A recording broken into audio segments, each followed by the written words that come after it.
नमस्कार। आज हम फिर एक बार लाइसोसोम के बारे में चर्चा करने के लिए आए हैं। पिछले लेक्चर में कुछ कमेंट्स आया था, कुछ मैसेज भी मिला कि साउंड प्रॉब्लम है। तब हमने वीडियो को देखा और देखा कि उसमें लगभग 7 से 8 बार जो है वो उसमें वाइब्रेशंस वाला जो आवाज़ आ रहा था, कहीं से कॉल आ रहा था और वो मोबाइल में, जिसके कारण ऐसा हुआ था। तो अब हम एक नया फिर से वीडियो डाल रहे हैं और हम लोग लाइसोसोम के बारे में चर्चा करेंगे। तो लाइसोसोम है क्या? लाइसोसोम एक सेल ऑर्गेनेल्स, मतलब लाइसोसोम जो है वो सेल ऑर्गेनेल है और वो single membrane bounded spherical sac like structure है। मतलब कि इसमें जो मेम्ब्रेन होता है वो ओनली वन मेम्ब्रेन, मतलब कि बहुत सा देखे होंगे डबल मेम्ब्रेन बाउंडेड होता है, जैसे माइटोकॉन्ड्रिया देखे, प्लास्टिड्स देखे, तो ये सब जो है डबल मेम्ब्रेन बाउंडेड स्ट्रक्चर इसमें मिला था। अब ये जो है सिंगल मेम्ब्रेन बाउंडेड स्ट्रक्चर है और ये कहाँ पाया जाता है? ये जो है साइटोप्लाज्म में डिस्ट्रीब्यूटेड होगा और यूकैरियोटिक सेल में ये पाया जाता है, आरबीसी को छोड़ के। आरबीसी एक एक्सेप्शन है कि उसमें लाइसोसोम नहीं पाया जाता है, बाकी सब यूकैरियोटिक सेल जितना भी है उन सबों में ये पाया जाएगा। और इसमें पावरफुल हाइड्रोलाइटिक एंजाइम्स पाया जाता है। अब हाइड्रोलाइटिक एंजाइम क्या है, इसकी चर्चा हम लोग पहले किए थे, तो इसमें एक बार फिर से हम लोग जान लें कि हाइड्रोलाइटिक एंजाइम का मतलब हाइड्रो मीन्स होता है वाटर। तो ये ऐसा एंजाइम है कि जो ब्रेकडाउन करने में वाटर मॉलिक्यूल्स का यूज करता है, मतलब कि इसे पानी की आवश्यकता होती है, वाटर मॉलिक्यूल्स की आवश्यकता होती है। ये क्या करेगा? सबसे पहले यहाँ पर ये जो एंजाइम्स हैं वो वाटर को अलग अलग हाइड्रोजन और अलग ऑक्सीजन में कन्वर्ट कर देगा, मतलब कि एक हो जाएगा H और दूसरा OH, इस तरह से करके, और वो जुड़ता है, मतलब ये जो है केटाबोलिक एंजाइम्स कहेंगे। और हम लोग देखे थे केटाबोलिज्म, एनाबोलिज्म, केटाबोलिज्म, और ये दोनों को सम्मिलित रूप से मेटाबोलिज्म कहते हैं। अब बात एक बार फिर हम लोग देख लें, मेटाबोलिज्म क्या है? तो मेटाबॉलिज्म का मतलब होता है जितना भी केमिकल रिएक्शंस हमारे शरीर में होते हैं या ऑर्गेनिज्म में होते हैं वो सबको कहते हैं कलेक्टिवली मेटाबॉलिज्म। और इसमें दो टाइप का रिएक्शन होगा, एक एनाबॉलिज्म। एनाबॉलिज्म में होता है कि वो सिंपल केमिकल मटेरियल्स जो है, मतलब सिंपल से कॉम्प्लेक्स केमिकल कंपाउंड में बदलना एनाबॉलिज्म कहलाएगा। जैसे हम लोग फोटोसिंथेसिस, प्लांट में जो फोटोसिंथेसिस है, या हम लोगों में प्रोटीन का सिंथेसाइजेशन, मतलब जितना भी कॉम्बिनेशन वाला जो रिएक्शन होगा, कंबाइन होने वाला रिएक्शन होगा, वो सब कहलाएगा एनाबॉलिज्म। और जिसमें डिकम्पोजिशन होगा, मतलब कि कॉम्प्लेक्स से सिंपल सबस्टांस में कन्वर्सन या कॉम्प्लेक्स मॉलिक्यूल में से सिंपल मॉलिक्यूल्स में कन्वर्सन जो है वो केमिकल रिएक्शन कहलाएगा केटाबोलिज्म। और ये जो है एंजाइम्स इसमें है वो केटाबोलिक एंजाइम्स होगा, मतलब कि कॉम्प्लेक्स से सिंपल में कन्वर्ट करने वाला होगा। डाइजेस्टिव एंजाइम्स इसमें आएगा, जैसे एमाइलेज, लाइपेज, ये सब जो है, और न्यूक्लियेजेस एंजाइम्स इसमें पाया जाएगा। और इसमें इतना ये पावरफुल हाइड्रोलाइटिक एंजाइम है कि किसी भी तरह का ऑर्गेनिक मटेरियल्स जो है वो इसमें डाइजेस्ट हो जाएगा। मतलब कि ये जो है केमिकल ऐसा सबस्टांस सेक्रेट करता है ये कि जितना भी तरह का ऑर्गेनिक मटेरियल है उस सबको ये डाइजेस्ट कर सकता है। और यहाँ पर जो है लिखा हुआ भी है, देखिए यहाँ, lysosome contain powerful hydrolytic enzymes which are capable, ये जो है capable to digest all organic materials, जितने भी तरह के जो है मटेरियल्स हैं वो ऑर्गेनिक मटेरियल होगा उस सबको डाइजेस्ट करने में कैपेबल है। और ये जो है इसका सेक्रेशन कहाँ से होता है, लाइसोसोम का जो इंजाइम्स है, मतलब लाइसोसोमल इंजाइम्स, ये कहाँ से सेक्रेट होता है? तो हम लोग पढ़े थे सबसे पहले इंडोप्लाज्मिक रेटिकुलम का जो रफ इंडोप्लाज्मिक रेटिकुलम है उसमें ये पाया जाता है। मतलब कि ये न्यूक्लियस और इसके बगल में ये जो है इंडोप्लाज्मिक रेटिकुलम इस तरह से ये घिरा हुआ रहता है। तो जिस पर राइबोसोम पाया जाता है उसे कहते हैं रफ इंडोप्लाज्मिक रेटिकुलम, और इससे ये जो है रफ इंडोप्लाज्मिक रेटिकुलम से ही इसका सेक्रेशन होगा और ये जो है गल्जी बॉडी में जाएगा, स्टोर होगा। वहां पर वेजाइकल्स के थ्रू ये चला जाएगा गल्जी बॉडी में, स्टोर होगा और वहां पर इसका प्रोसेसिंग होगा, पैकेजिंग होगा और फिर डिस्पैच हो जाएगा लाइसोसोम के लिए। तो वहां पर लाइसोसोम में रिसेप्टर प्रोटीन लगा हुआ रहेगा जो उसे रिसीव करने का काम करेगा। मतलब कि जैसे कुरियर कहीं से आता है तो उसमें उसका मोबाइल नंबर या जो भी कुछ, मतलब कि एक टारगेट साइट होगा, वहां पर ये पहुंच जाएगा। और तो सेम वैसा ही इसमें रिसेप्टर प्रोटीन लगा हुआ रहेगा, जो हम स्ट्रक्चर बनाएंगे उसमें बताएंगे। और ये जो है वहां तक पहुंचने के बाद उसमें लाइसोसोम का जो एंजाइम है वो अंदर चला जाता है लाइसोसोम में, और जहां जहां जरूरत होता है वहां वहां लाइसोसोम जो है वो उसे अपना एंजाइम्स देने का काम करता है। इसलिए इसको जो है सेलुलर डाइजेस्टिव बैग भी कहते हैं। मतलब कि ये जो है डाइजेस्टिव सिस्टम बनाने का काम ये करता है, सेलुलर डाइजेस्टिव सिस्टम बनाने का काम करेगा।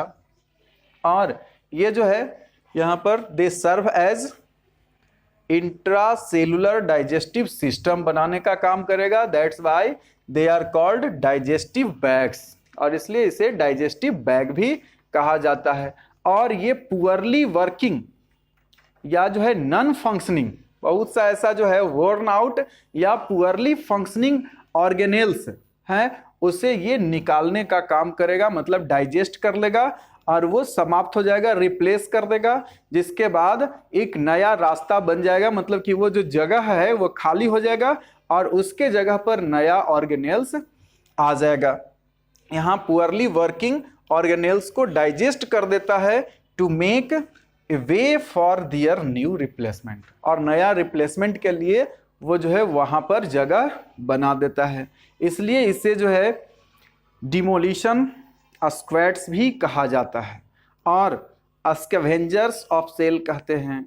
इसे जो है हाउस कीपर्स, मतलब ये जो है स्वीपर का काम भी करता है, मतलब वहाँ पर पूरा सेल की सफाई करने का भी काम करता है। तो हाउस कीपर ये जो है भी इसे कह सकते हैं, स्कैवेंजर कह सकते हैं, डिमोलिशन स्क्वैड्स भी इसको कहा जाता है। मतलब कि इसका बहुत सा नाम दिया जाता है। तो लाइसोसोम जो है वो यहाँ पर डाइजेस्टिव बैग्स, डिमोलिशन स्क्वैड्स, या हम इसे कह सकते हैं स्कैवेंजर ऑफ द सेल, फिर house keepers of the cell. अब बात आती है कि जब कभी ये जो है अंदर का ये काम कर रहा है और कुछ फॉरेन पार्टिकल्स आते हैं, उसको भी ये जो है डाइजेस्ट कर लेता है। जैसे वायरस, बैक्टीरिया या और भी कोई फॉरेन पार्टिकल्स है, उस सबको डाइजेस्ट कर जाता है ये। और इसके अलावा कभी कभी सेल का ब्रेकडाउन हो जाता है, मतलब कि सेल टूट जाता है। अब जान गया कि निर्माण लायक ये नहीं है, तब क्या होगा? वैसी स्थिति में सेल से जो है वो जब जान जाएगा कि अब नहीं होने वाला है, तो उसमें से लाइसोसोम को पता चल जाएगा कि अब क्या करना है। लाइसोसोम जो है वो अपना सारा केमिकल्स, मतलब कि उसमें जितना भी एंजाइम्स है उस सबको छोड़ देता है। मतलब कि लाइसोसोम में बर्स्ट आउट, और ये फट जाता है और उसमें से जितना भी केमिकल है, मतलब कि एंजाइम्स जितने भी हैं उसमें से वो सब बाहर निकल जाता है साइटोप्लाज्म में, और पूरा साइटोप्लाज्म जो है भर जाता है एंजाइम से, और धीरे धीरे करके वो पूरा सेल को डाइजेस्ट कर जाता है। मतलब अपना सेल को ये डाइजेस्ट कर जाता है, समाप्त कर देता है और न्यूट्रिएंट्स में कन्वर्ट करके, और वो जो है नियर बाई सेल को वो दे देता है। तो इस तरह से करके ये जो है इसे सुसाइड बैग भी कहा जाता है। During breakdown of cell structure lysosome में burst and enzymes eat up their own cell, ये पूरा सेल को समाप्त कर देगा। That's why lysosomes are called suicide bags of the cell, और या सुसाइड बैग भी इसे कहते हैं, कहीं कहीं आपको मिलेगा सुसाइडल बैग भी कहते हैं। तो ये जो है लाइसोसोम का सेल में बहुत ही महत्व है और इसका बहुत सा फंक्शन है। साथ साथ तो हम लोग अब देखें इसका थोड़ा स्ट्रक्चर और ये कैसे इसमें जो है वो लाइसोसोमल एंजाइम्स इंटर करता है, इसकी चर्चा हम लोग करेंगे। और इसके अलावा भी इसका और भी कुछ जो फंक्शन है उसके बारे में अब हम लोग देखते हैं।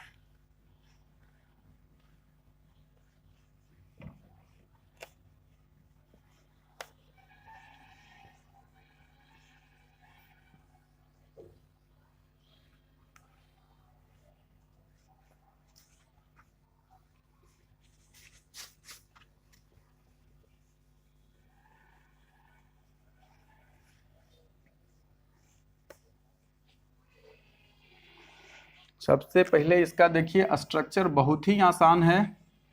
ये सिंगल मेम्ब्रेन बाउंडेड स्ट्रक्चर है और इस पर रिसेप्टर प्रोटीन ये लगे हुए रहेंगे और कुछ जो है इसमें इसको मजबूती देने के लिए और अलग अलग तरह के इसमें जो न्यूट्रिएंट्स हैं या कुछ जो है मिनरल्स हैं वो सब भी काम आता है।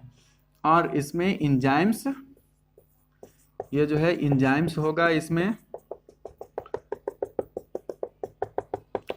लाइसोसोमल एंजाइम्स,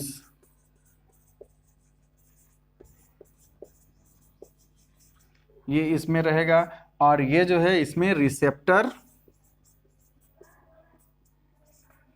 रिसेप्टर प्रोटीन ये इसमें है और ये जो है लाइसोसोमल मेम्ब्रेन।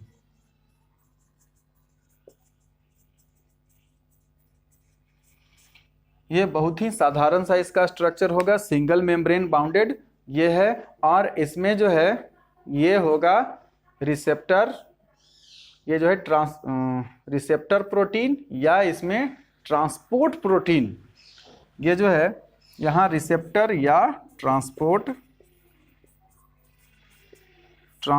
प्रोटीन भी इसमें लगा हुआ रहेगा।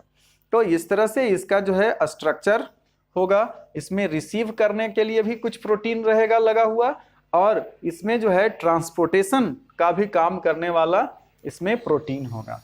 अब हम लोग देखें यहाँ कि ये कैसे फंक्शन करता है।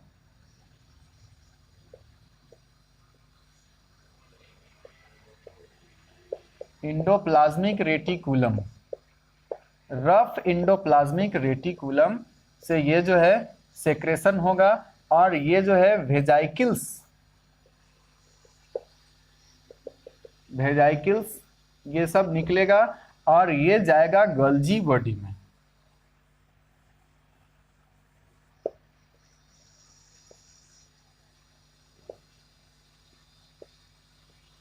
ये गल्जी बॉडी है तो इसमें ये जो है ये बबल्स के रूप में ये रहेगा और इसमें रहेगा ये लाइसोसोमल एंजाइम्स और ये एंजाइम्स इस पर आके अटैच हो जाएगा और वो धीरे धीरे अपना सेक्रेशन इसमें छोड़ देगा। और ये गल्जी बॉडी में आने के बाद यहाँ पर इसका कुछ समय के लिए स्टोरेज, मतलब ये जो है स्टोर करेगा और इसको प्रोसेस करने के बाद ये जो है पैकिंग फिर से करेगा, जरूरत के अनुसार पैकेजिंग होगा और इसको डिस्पैच कर देगा और इसमें से जो निकलेगा वो भी वेजाइकल्स के फॉर्म में। और ये जो है इसमें ज़रूरत के अनुसार इसमें जो एंजाइम्स होगा ये यहाँ आएगा और एंजाइम्स यहाँ पर पहुँचने के बाद ये जो है अपना सेक्रेशन अंदर छोड़ देगा और इस तरह से करके और इसमें ये जो है चला आएगा, लाइसोसोमल एंजाइम्स जो है इसमें भर जाएगा। और जब जरूरत होगा इस कहीं से जो फॉरेन पार्टिकल्स या डाइजेशन करना है तब इसमें से जरूरत के अनुसार जो है ट्रांसपोर्ट प्रोटीन या जो भी है इसमें से ले जाने के लिए भी यहाँ से मतलब अपना सेक्रेशन यहाँ इस तरह से छोड़ देगा। जब जरूरत होगा तो ये जो है जितना मात्रा चाहिए उतना इसमें आ गया और ये जो है बाहर निकालने का काम इस तरह से करेगा। ये लाइसोसोम का जो है एंजाइम्स बाहर निकल जाएगा और डाइजेशन करने में मदद करेगा। तो इस तरह से इसका जो है ये फंक्शन हुआ। और ये जो है WBC में भी बहुत अधिक मात्रा में WBC में पाया जाता है, जिसके कारण ही हमारे शरीर में जो फॉरेन पार्टिकल्स आ जाते हैं, वायरस, बैक्टीरिया, ये सब जो है उसे आसानी से ये नष्ट करने का काम करता है लाइसोसोमल एंजाइम्स। और फिर इसके अलावा अगर स्टार्वेशन के समय, मतलब कि जब भूखे रहने की स्थिति हो, या बहुत से ऑर्गेनिज्म हैं जो एस्टिवेशन मतलब ग्रीष्म निष्क्रियता और हाइबरनेशन का मतलब होता है शीत निष्क्रियता। अत्यधिक ठंड के कारण बहुत से, जैसे ध्रुवीय प्रदेश में भालू जो है पोलर बियर, वो भी हाइबरनेशन में चला जाता है, फ्रॉग भी हाइबरनेशन में चला जाता है, या फिर एस्टिवेशन में भी फ्रॉग जाता है। तो ये जो है इस समय स्टार्वेशन के समय उसे एनर्जी कहाँ से मिलेगी? तो वो जो है लाइसोसोम, मतलब हर सेल में जो जमा रहेगा, प्रोटीन जमा रहता है, कार्बोहाइड्रेट जमा रहता है, वो सब इसमें ग्लाइकोजन के फॉर्म में जमा रहेगा। ग्लूकोज जो है वो ग्लाइकोजन में कन्वर्ट होकर जमा रहेगा। वो सब इसके एंजाइम्स से वो जो है डाइजेस्ट हो जाते हैं, और मतलब कि उसमें प्रोटीन जो है वो एमिनो एसिड में कन्वर्ट हो जाएगा, ग्लाइकोजन है वो ग्लूकोज के रूप में कन्वर्ट हो जाएगा, इसी तरह से फैट। तो इन सबों से वो एनर्जी जो है वो लेने का काम करता है सेल, और पूरे शरीर को वो जो है एनर्जी देने का काम करेगा। इस तरह से पोलर बियर से सब जो है अपना जमा फैट, मतलब एडिपोज टिश्यू, हम लोग फिर बाद में पढ़ेंगे, टिश्यू जिसमें फैट होता है जमा करने वाला जो है एडिपोसाइट्स सेल को कहते हैं, और उसका जो टिश्यू होगा एडिपोज टिश्यू कहते हैं। तो ये जो है एडिपोसाइट्स में लाइसोसोम पाया जाएगा, और वो लाइसोसोम जो है वहाँ पर फैट को डाइजेस्ट करके, मतलब कि उसका जो है ब्रेक डाउन करके, और वहाँ एनर्जी देने का काम करेगा। इस तरह से करके ये जो है स्टार्वेशन के समय भी काम आएगा। फिर हम लोग ये जानते हैं कि टैडपोल में, मतलब कि मेढक का जो बच्चा छोटा सा जो हैचिंग के बाद जो बाहर आता है, इस तरह का होगा।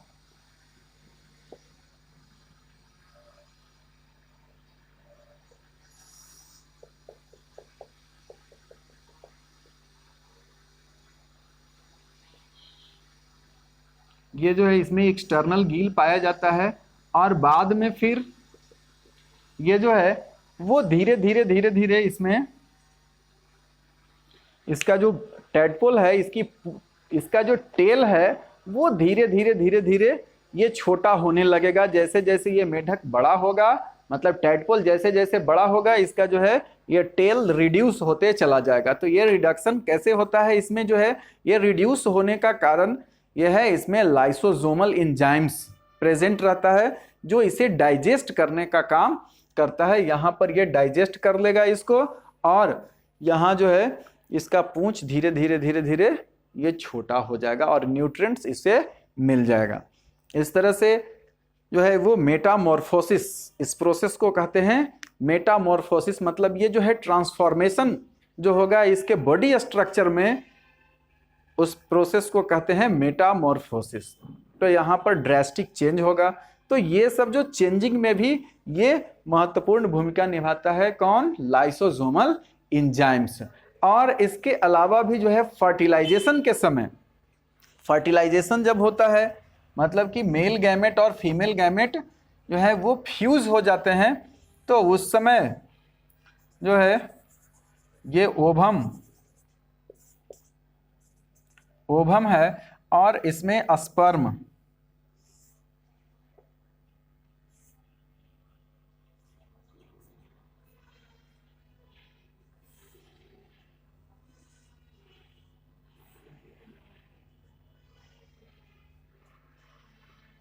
तो यहां पर इसमें पाया जाएगा एक्रोसोम। स्पर्म में यहां पर पाया जाता है ये एक खास तरह का यहाँ पर एक्रोसोम एंजाइम्स रहेगा इसमें, एक्रोसोम में, और ये जो है ये लाइसोसोमल एंजाइम्स ही इसके दीवार, मतलब ये जो है ओवम का जो ऊपरी जो लेयर है इसको डिसॉल्व करने में मदद करेगा। मतलब कि यहाँ पर ये लाइसोसोमल एंजाइम्स निकलेगा और यहाँ से इसे डाइजेस्ट करके और ये समाप्त कर देगा, और उसके बाद ये जो है ये अपना यहाँ तक अंदर पहुंच जाएगा। इसका जो इस तरह से ये जो है ये अंदर पहुंचेगा, और लास्ट में इतना पहुंचने के बाद इसका जो है ये टेल इधर गायब हो जाएगा, और इसका जो न्यूक्लियस और यहाँ दोनों का न्यूक्लियस फ्यूज होके और जाइगोट बनाता है। तो इस तरह से करके ये जो है स्पर्म है और ये ओवम। तो इस तरह से ये जो प्रोसेस हो रहा है ये एक ही स्पर्म का दिखा रहे हैं यहाँ पर। ये जो है ये दूसरा स्टेप, तीसरा स्टेप। तो ये जो है जैसे ही इसके पास आएगा तो यहाँ पर इसमें भी लाइसोसोमल एंजाइम्स काम करता है। तो ये लाइसोसोम बहुत ही महत्वपूर्ण है। चलिए अब हम लोग एक फिर से नया वीडियो लेकर आएंगे। तब तक के लिए धन्यवाद।